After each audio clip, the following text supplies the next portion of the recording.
ఇంట్లో వీడికి ప్రశాంతత ఉండదు, అలాగే కలెక్టర్లకు ప్రశాంతంగా ఉండదు, పోలీసు డిపార్ట్మెంట్కు నిద్రనే ఉండదు. ప్రశాంతత అనేటువంటిది కల్తీ రంగాన్ని చూసేటువంటి వారికైతే అసలు వారు ఇంకా గట్టి ప్రయత్నం చెయ్యాలి. కల్తీలు రాజ్యమేలుతాయి. కల్తీ అనేటువంటిది ప్రతి చోట వస్తుంది. అది నివారించవలసిన బాధ్యత ఖచ్చితంగా ప్రభుత్వం మీద ఉంటుంది. ఇక ఈసారి ఎండలు 50 డిగ్రీలు అనేటువంటిది కామన్ థింగ్గా మారిపోతుంది.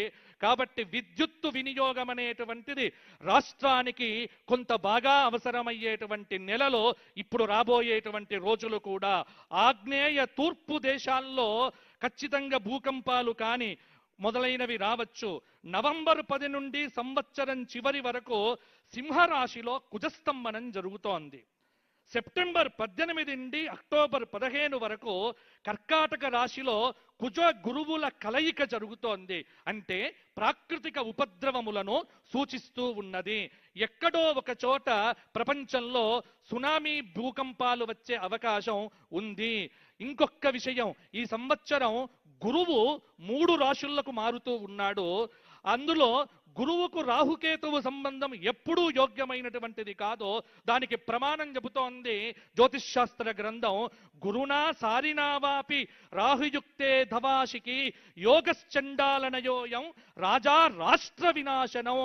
ఈ అవయోగం అనేటువంటిది సింహ గురువుతో రాహుకాల సంయోగం చేసి 31 అక్టోబర్ నుండి 6 డిసెంబర్ వరకు, జనవరి 25 నుండి జూన్ 26 వరకు గురుచండాల యోగం. దక్షిణం వైపు పరిపాలించేటువంటి ముఖ్యమంత్రులందరూ కూడా బాగా జాగ్రత్తగా ఉండవలసినటువంటి విధానాన్ని ఈ గురుచండాల యోగాది సూచన ఇస్తున్నది. ఎందుకంటే గురువే ఈ సంవత్సరం రాజయ్యాడు కాబట్టి ఎప్పుడు కూడా మంచి ఆలోచించడం, మంచి చెయ్యటానికి కంకణం కట్టుకోవడం, నిరంతరం ధర్మాన్ని కాపాడటానికి అస్మదీయులను కూడా పక్కన పెట్టేటువంటి ఒక అద్భుతమైన ధర్మ నిరంకుశత్వం అనేటువంటిది కనుక రాజుకు ఉంటే తప్పకుండా ఈ సంవత్సరం రాజుకు తిరుగులేదు అనేటువంటిది శాస్త్రం చెబుతోంది. అతిచారగతే జీవే వక్రస్తాపి శనైశ్చర హాహాకారం జగత్సర్వం దుర్మిక్షం ప్రేతరాట దిశి.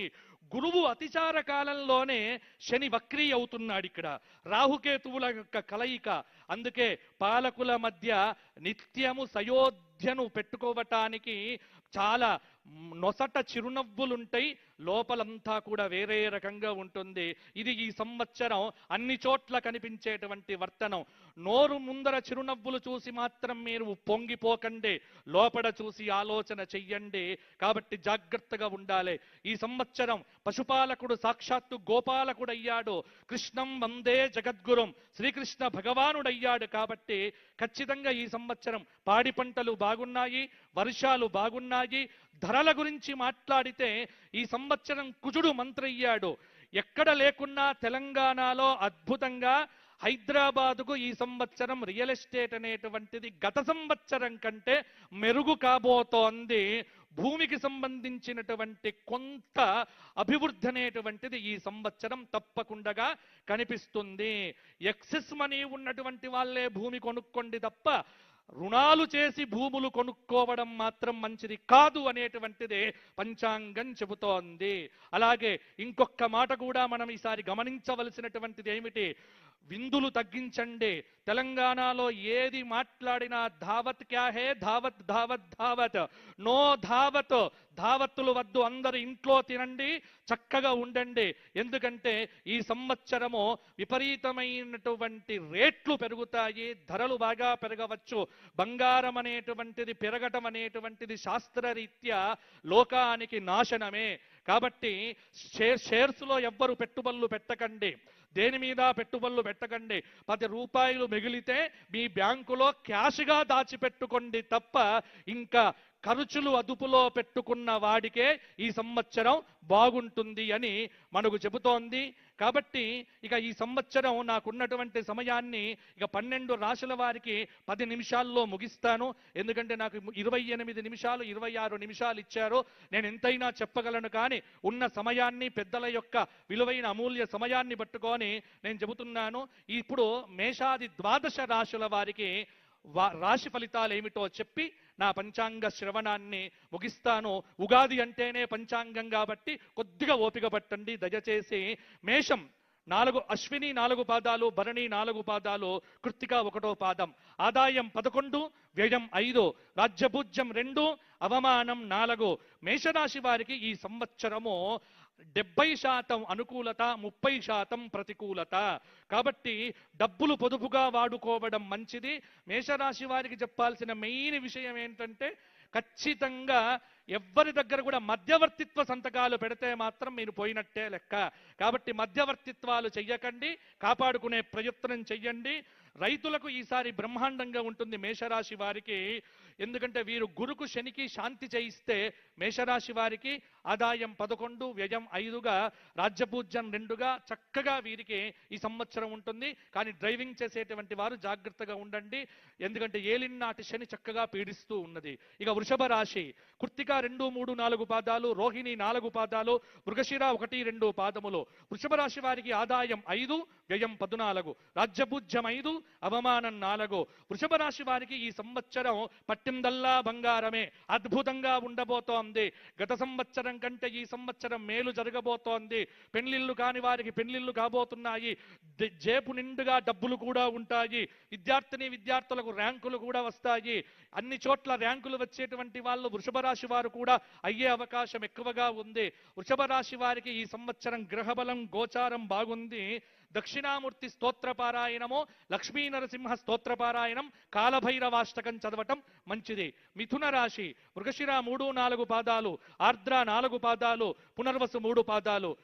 ఆదాయం 8, వ్యయం 11, రాజ్యపూజ్యం 1, అవమానం 7. మిథున రాశి వారికి ఈ సంవత్సరము మిశ్రమంగా ఉండబోతోంది. జూన్ తరువాత పట్టిందల్లా బంగారమే. గురుబలంతో ఈ సంవత్సరం వీరికి బాగుంటుంది. ప్రతిదానికి శ్రమపడాలి, ఆరోగ్యం కాపాడుకోవాలి, కానీ ఫలితాలు మాత్రం బాగుంటాయి. మిథున రాశి వారు శ్రమయేవ జయతే అన్న సూత్రముతో ఈ సంవత్సరం బాగుంటారు.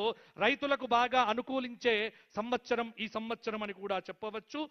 ఈ మిథున రాశి వారు నవగ్రహ స్తోత్రపారాయణం చేయటమో, లక్ష్మీ నరసింహ ప్రార్థన చేయటమో చాలా వరకు అవసరము. కర్కాటక రాశి పునర్వసు 4వ పాదం, పుష్యమి 4 పాదాలు, ఆశ్లేష 4 పాదాలు. ఆదాయం 2, వ్యయం 11, రాజ్యభూజ్యం 4, అవమానం 7. కర్కాటక రాశి వారికి ఈ సంవత్సరము 60% మంచి ఫలితాలు, 40% కొంత ప్రతికూల ఫలితాలు. రాహుకేతువుల యొక్క మధ్యమ ఫలితాలు పర్వాలేదు, ఎందుకంటే భాగ్యంలో శని, జన్మలో గురువు కొంత యోగాన్నైతే ఇవ్వవచ్చు. కానీ దైవానుకూలత, దైవాన్ని బాగా ఉపాసన చేస్తే కర్కాటక రాశి వారికి కొంతమేర ప్రయోజనం కనిపిస్తూ ఉన్నది. సింహరాశి మఖ 4 పాదాలు, పుబ్బ 4 పాదములు, ఉత్తర 1వ పాదం. ఆదాయం 5, వ్యయం 5, రాజ్యపూజ్యం 7, అవమానం 7. సింహరాశి వారికి ఈ సంవత్సరము అష్టమ శని దోషం ఉన్నప్పటికీ కూడా గురువు ఏకాదశంలో సంపూర్ణమైన శుభాన్నిస్తున్నాడు కాబట్టి కొద్దిగా ఈ సంవత్సరము శ్రమ ఉంటుంది, ఫలితాలు అద్భుతంగా ఉంటాయి. కొంత శత్రుత్వం పెరుగుతుంది, చాలా వరకు మిత్రుత్వం చేసుకోవలసిన అవసరం ఉన్నది.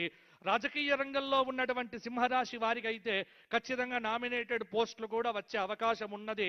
కాబట్టి ప్రయత్నం చేసుకునేవారు ప్రయత్నం చేసుకోండి.